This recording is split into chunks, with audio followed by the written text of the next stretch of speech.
Kenapa abang ngomong seperti itu? Sebelumnya Menko ngomong PPKM akan diperpanjang sampai awal Agustus.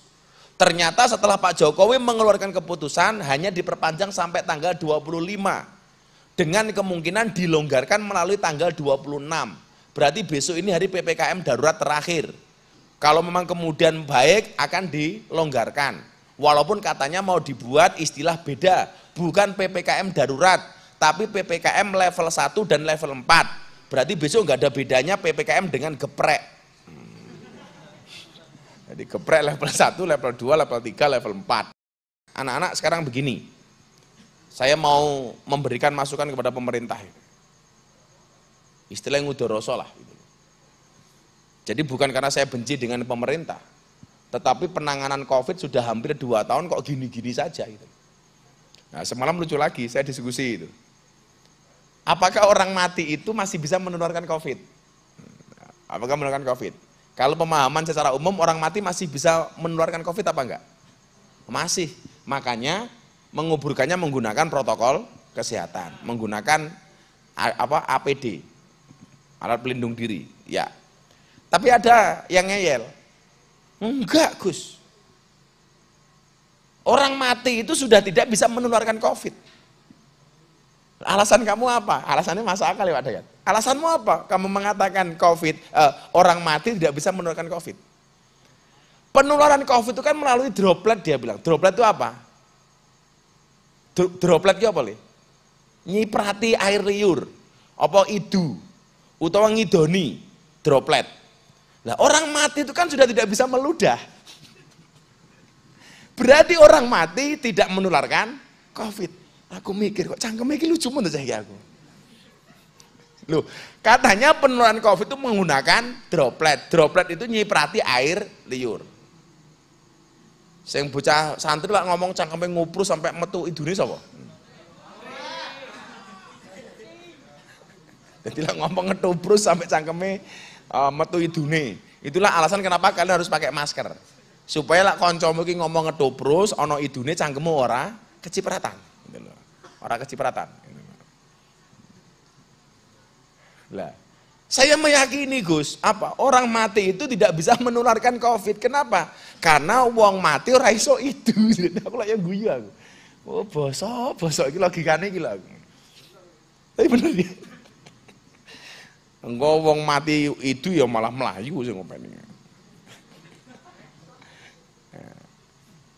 Jadi gini, mudharasah saya begini. Ini saya baca secara komplit. Saya komplit. Ya mudah-mudahan dirungokke karo pemerintah lah, karena saya mencintai pemerintahin. Lah mosok wis meh 2 tahun, duit triliunan, ora rampung-rampung.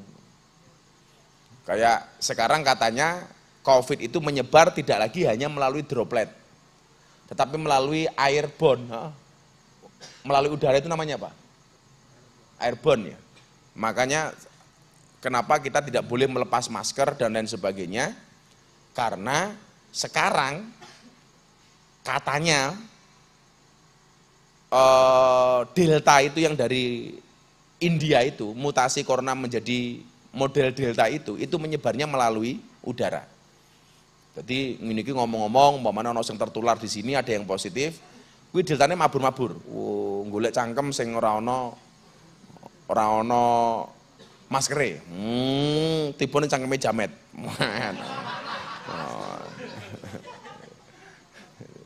Katanya seperti itu. Pokoknya awakmu nggo masker lah. Maskermu mana, Met? Ya ora disili sing pake Faiz dinggo. Ya, ini ngudoroso bab COVID ya. Mudah-mudahan segera pemerintah diberikan kekuatan untuk menyelesaikannya, amin. Jadi kita lihat, banyak langkah dan kebijakan pemerintah dengan berbagai jurus sudah dilakukan. Sampai sekarang masuk tahun kedua, hampir 2 tahun ya. Dan kondisinya belum ada tanda-tanda membaik, bahkan cenderung tambah kronis. Kemarin tuh di Jogja yang meninggal gara-gara COVID berapa Pak Dayat? 97. Yang COVID hampir 2000, yang positif setiap hari. Kita baru ngomong Jogja tok.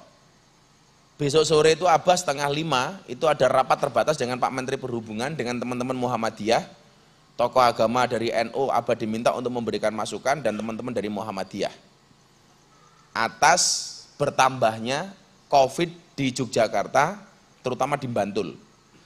Makanya tadi ada jamaah dari Bantul langsung kita tolak. Oh sudah nanti dulu. Dan ini Abah sampaikan kenapa? Karena PPKM darurat dengan nutup jalan, itu kan idealnya COVID harus menurun. Maka kenapa saya bilang ini kok PPKM darurat itu belum ada hasilnya. Bukan berarti gagal ya. Nanti Abah ngomong gagal malah disenain oleh pemerintah. Bukan gagal. Kok belum maksimal. Idealnya PPKM darurat itu apa? COVID-nya menurun, ekonominya bertahan. Nah yang terjadi hari ini apa? COVID-nya tetap naik, ekonominya ambiar. Untung li, Abah karo Bunda ki mampu ngopeni santri sakmene mbane tiap hari masih bisa makan enak. Betul enggak? Coba kamu bayangkan pondok-pondok lain yang menggratiskan santrinya dan dia tidak punya kemampuan. PPKM enggak pernah dapat sumbangan dari negara. Kira-kira mau mendasi apa ora? Mumet. Untungnya Abah dan Bunda ini enggak usah disumbang oleh negara, bisa ngopeni kalian. Makanya kalau ada orang teriak-teriak, ini kami negarawan, kami yang ngurusin negara. Engko dhisik didelok dhisik. Dalam undang-undang disebutkan fakir miskin dan orang tidak mampu dipelihara oleh negara. Harusnya yang memelihara kalian yang nggak mampu-mampu itu negara. Ternyata di Ora Aji, kalian yang harusnya menjadi tanggungan negara ditanggung oleh pondok. Berarti yang menjalankan amanah undang-undang itu siapa? Abah apa orang pemerintah? Abah. Ayo, kalau mau jujur loh ini. Fakir miskin, anak terlantar, orang tidak mampu dipelihara oleh negara. Kalian nemu pondok Ora Aji menggratiskan semuanya. Berarti apa? Abah ini meringankan beban negara. Dan PPKM darurat seharusnya apa? Orang-orang seperti kalian itu mendapat subsidi dari pemerintah. Untungnya Abah mampu. Nggak perlu disubsidi, kalian tetap hidup. Mangan tetap enak. Bahkan bakar daging orang matang iso dimplok.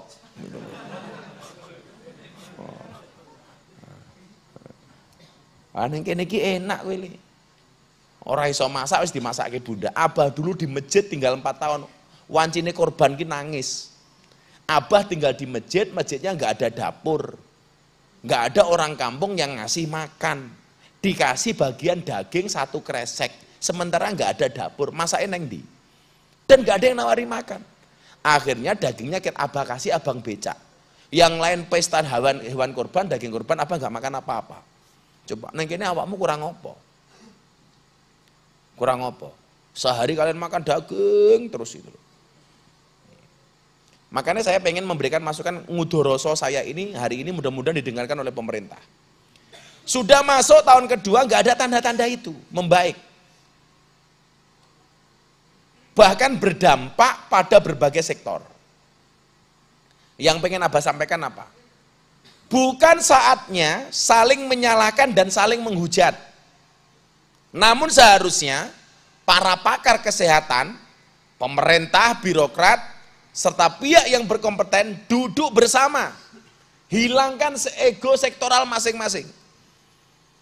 Abah kemarin kan posting begitu PPKM darurat oleh Pak Jokowi, beritanya langsung tak posting di Instagram. Tak kasih judul PPKM, patuhi Presiden ketimbang Menko. Kenapa Abah ngomong seperti itu? Sebelumnya Menko ngomong PPKM akan diperpanjang sampai awal Agustus. Ternyata setelah Pak Jokowi mengeluarkan keputusan hanya diperpanjang sampai tanggal 25. Dengan kemungkinan dilonggarkan melalui tanggal 26. Berarti besok ini hari PPKM darurat terakhir. Kalau memang kemudian baik akan dilonggarkan. Walaupun katanya mau dibuat istilah beda. Bukan PPKM darurat, tapi PPKM level 1 dan level 4. Berarti besok nggak ada bedanya PPKM dengan geprek. Jadi geprek level 1, level 2, level 3, level 4. Jadi PPKM diperpanjang. Jadi kalau hasilnya sama, kemungkinan akan diadakan adu penalti.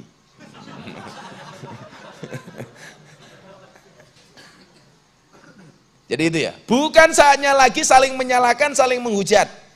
Namun seharusnya pemerintah menghilangkan ego sektoral masing-masing, ego sektoral antar lembaga untuk bahu-membahu mengatasi COVID-19. Ayo, libatkan orang-orang yang kompeten. Yang menjadi pertanyaan kan sekarang begini, katanya Mas Anang itu menggunakan vaksin Nusantara punya Dokter Terawan. Anaknya sing ragil yang ngefans banget sama Abah itu, kalau ditanya Arsi, kamu pengen jadi Arsa, kamu pengen jadi apa? Saya pengen jadi Gus Miftah. Anaknya Mas Anang ragil itu, si Arsa itu, kalau ditanya kamu pengen jadi apa besok kalau besar? Pengen jadi Gus Miftah. Itu kemarin dia positif. Tapi dikeloni sama Mas Anang dan lain sebagainya, Mas Anang nggak tertular. Kemudian Mas Anang menduga apa ini karena hebatnya vaksin Nusantara itu. Terlepas dari persaingan bisnis lah. Abah berharap, ayo lakukan evaluasi dan mengkaji beberapa kebijakan-kebijakan yang sudah tidak relevan. Bukan lagi gengsi. Kurangi sikap sombong, karena kesombongan seorang pimpinan publik akan berakibat sulitnya keluar dari masalah. Pimpinan harus cerdas, harus smart, rendah hati, dan bekerja keras. Pasti akan punya inovasi dan langkah kebijakan yang brilian. Apa muncul pertanyaan-pertanyaan begini. Yang pertama, apakah pembatasan aktivitas menjamin memutus mata rantai COVID? Nyatanya sekarang sudah penyekatan, sudah dibatasi, COVID tetap tinggi. Pertanyaan pertama, pembatasan aktivitas apakah menjamin memutus mata rantai COVID? Yang pertama. Kemudian yang kedua, sudahkah adanya evaluasi korban MD COVID, berapa persen yang komorbid dan berapa persen yang non komorbid? Kan orang mati karena COVID itu ada dua Pak Dayat, ada yang komorbid, ada yang tidak. Dan yang kita dengar hari ini adalah yang meninggal itu karena punya penyakit penyerta, namanya komorbid tadi itu. Tapi kalau penyakit kere kayak Jamet itu ya nggak terancam lah. Lah wong kere kayak Jamet itu malah insya Allah malah aman met. Soalnya COVID-nya mesake met, ndelok rupamu. Iki rong rabi, jek rong tau sugih, aja mati dhisik met.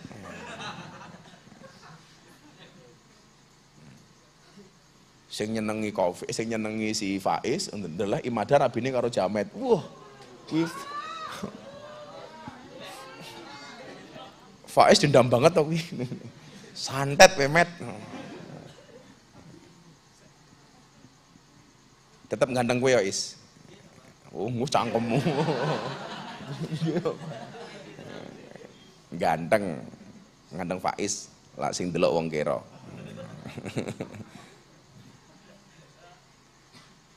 Artinya setelah ketemu angka tersebut, apakah tidak bisa dilakukan inventarisasi masyarakat golongan komorbid dan golongan yang sehat untuk dilakukan perlakuan sesuai dengan kebutuhan?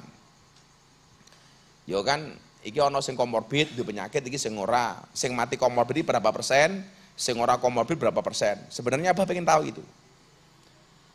Yang selanjutnya, kenapa anggaran yang bertriliun-triliun dengan semua kementerian dan semua instansi difokuskan dari 1 tahun yang lalu, bahkan lebih, bisa sampai kecolongan, sampai oksigen sulit didapat.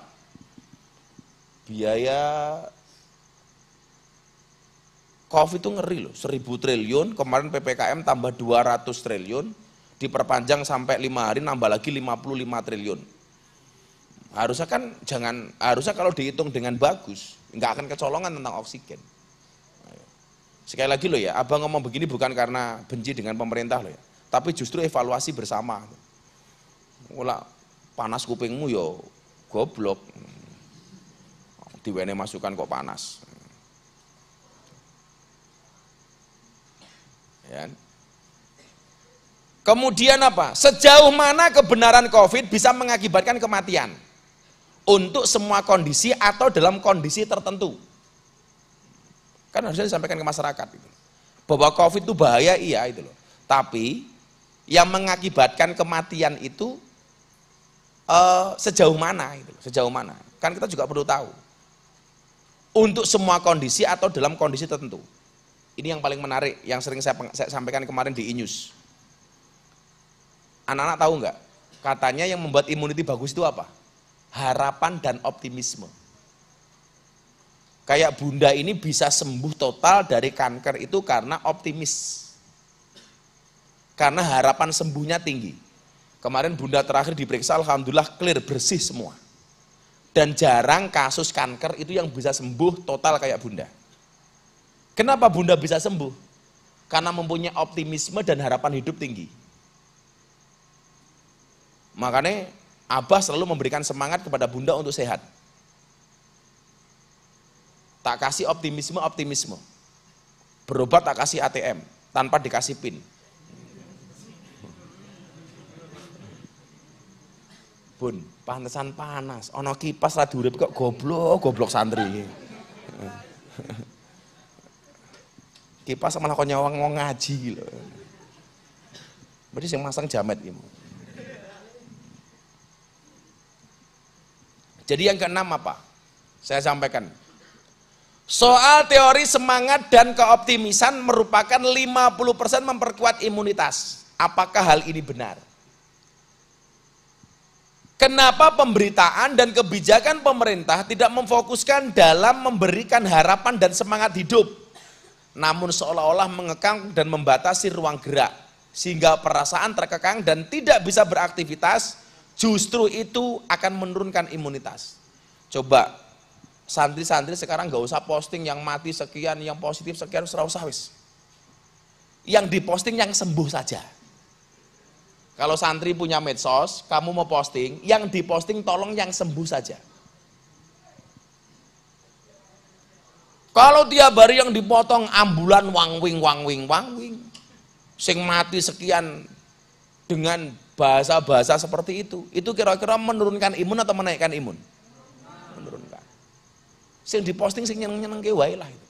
Kalau kamu nggak bisa buat konten yang berkualitas, minimal jangan membuat konten yang menyedihkan. Apa tak gawe lomba ya? Kalian semuanya punya Instagram toh? Ini tak gawe lomba.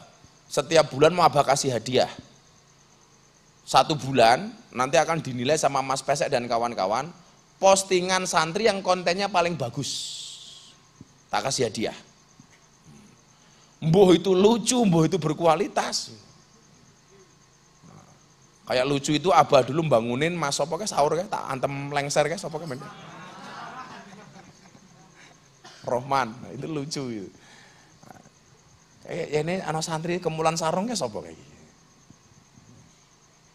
Santri lek ngaji malah kemulan sarung kaya pocong. Kamu menungso apa demit ya mau kita. Jadi kalau memang imun itu bisa naik gara-gara optimisme dan harapan, harusnya santri-santri mengkampanyekan harapan hidup lebih tinggi, mengkampanyekan optimisme. Dan TV, medsos itu harusnya seperti itu. Kita semuanya mempunyai harapan. Pemerintah bisa menyikapi COVID dengan upaya bersahabat dengan virus tersebut. Jangan batasi dan larang masyarakat beraktivitas. Namun penggunaan alat pencegahan tetap dilakukan dengan baik. Tetap menggunakan masker, tetap jaga jarak, jaga kebersihan. Optimalkan fungsi APA dan Satpol PP untuk mengontrol dan menindak bagi yang tidak taat prokes. Walaupun hari ini kita banyak disuguhi berita Satpol PP over. Nutup warung, sate ini digowo. Yang perlu ditindak itu kerumunannya bukan penjualnya. Selama dia berjualan, ya toh, tidak melebihi batas waktu yang ditentukan, ya harusnya boleh toh. Kan undang-undangnya katakanlah nutup warung jam 9 umpamanya, jam 9. Kalau dia masih jualan sebelum jam 9 boleh dengan catatan take away, tidak boleh dine in, tidak boleh berkerumun dan lain sebagainya. Kan yang terjadi sekarang enggak, arogan banget. Yang ditindak itu harusnya orang yang tidak prokes, yang menyalahi prokes. Lah saiki wong dodolan pecel lele yo. Jam 5 buka. Nembe pasang tenda, pasang meja, pasang kompor. Jam 6 nembe rampung. Jam 6 sholat maghrib, bar maghrib baru dodolan. Jam 8 kon tutup. Kuwi piye jal? Kuwi ge entuk apa jal wong bakul koyo ngono kuwi? Kuwi padha karo mung absen tok to. Lah, harusnya apa? Ya tetap beraktivitas, tetapi prokesnya menurut Abah ini perlu dijalankan. Sing bakul ya kudu nutup cangkem dan lain sebagainya.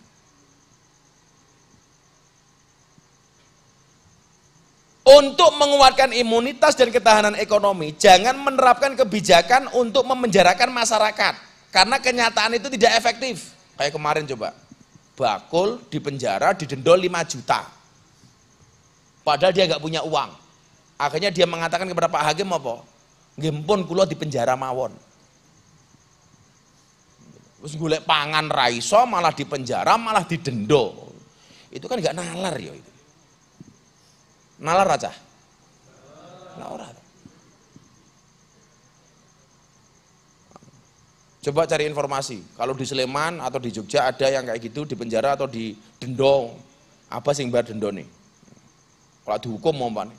Ini gara-gara jualan, di dendo dia nggak kuat bayar, padahal hanya makan sehari, jualan sehari, habis dimakan sehari kok didendo gitu. Lah informasi ini Ujono dibayar nih, sing bayar pondok, masa kemen itu, nggak nalar. Jadi kalau cuman sekedar memenjarakan itu ya ora efektif toh.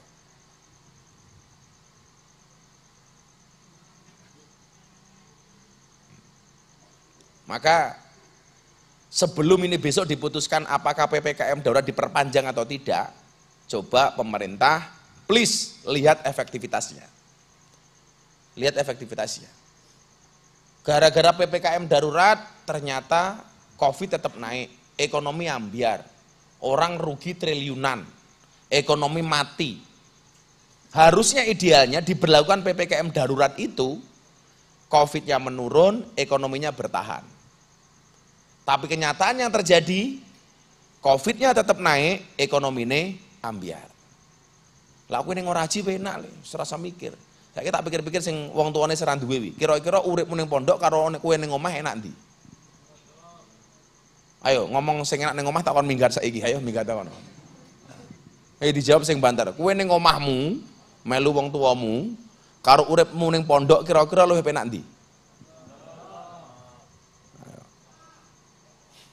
Kayak sapa sing ngomong ning omah? Ayo sing cah pondok sing ngomong enak ning omah saiki mulya, tak sangoni. Wis minggat wae minggat ngono. Tapi coba orang-orang yang di luar sana, orang-orang yang nggak mampu dan lain sebagainya. Sekali lagi, dear pemerintah, saya sangat mencintai Anda sebagai pemimpin-pemimpin kami. Besok apakah PPKM darurat diperpanjang atau tidak, tolong diperhatikan usulan-usulan rakyat. Bahwa menurut saya sampai hari ini PPKM tidak efektif. Saya tidak mengatakan gagal, tapi tidak maksimal. Tidak maksimal. Buktinya COVID tetap tinggi, sementara ekonomi kita hancur.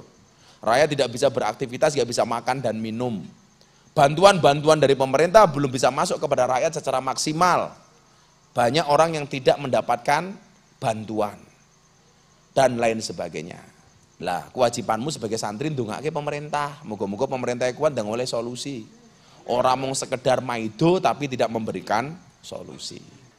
Mudah-mudahan pemerintah dengan segala keterbatasannya diberikan kemampuan oleh Allah Subhanahu wa taala untuk menghadapi pandemi ini dan pandemi segera berakhir. Amin Allahumma amin. Al-Fatihah.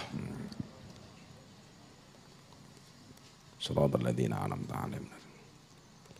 Bismillahirrahmanirrahim. Allahumma shalli ala sayyidina Muhammad wa ala ali sayyidina Muhammad walhamdulillahirabbil alamin.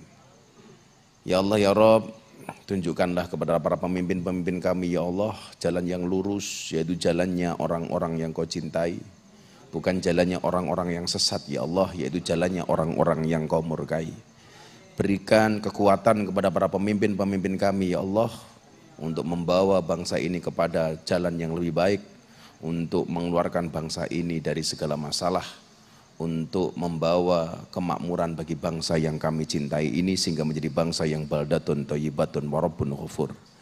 Ya Allah ya Rabb, bila mudah bagimu menyelamatkan Nabi Yunus dari perut ikan ya Allah, bila mudah bagimu menyelamatkan Nabi Ibrahim dari pembakaran Raja Namrud, dan bila mudah bagimu ya Allah menyelamatkan Nabi Musa dari kejaran Fir'aun, maka kami hamba-hambamu meyakini mudah pula bagimu ya Allah untuk mengangkat dan menghilangkan COVID-19 dari muka bumi ini ya Allah. Birahmatika ya arhamar rahimin. Rabbana atina fid dunya hasanah wa fil akhirati hasanah wa qina adzabannar. Walhamdulillahi rabbil alamin. Coba santri-santri melanjutkan ijazah dari Mbah Jad Al-Maghfurlah Kiai Nganjuk untuk membaca Salamun qawlami Rabbir Rahim sebanyak 8 kali setelah sholat, kemudian ditiupkan ke telapak tangan 3 kali, dan kemudian diusapkan ke muka untuk memaskeri wajah kita secara gaib. Selain masker batin selain masker yang kita pakai itu, ditambah dengan masker gaib untuk menutupi wajah kita dari COVID-19. Jadi Salamun qawlami Rabbir Rahim dibaca 8 kali. Kemudian ditiupkan ke telapak tangan 3 kali dan diusapkan ke muka.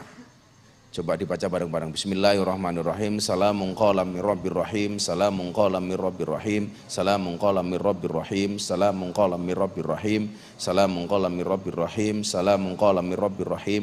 Salamun qawlami Rabbir Rahim. Salamun qawlami Rabbir Rahim. Itu dilakukan setiap habis sholat. Subhanakallahumma bihamdika asyhadu an la ilaha illa anta astaghfiruka wa atubu ilaik. Walhamdulillahi rabbil alamin. Assalamualaikum warahmatullahi wabarakatuh.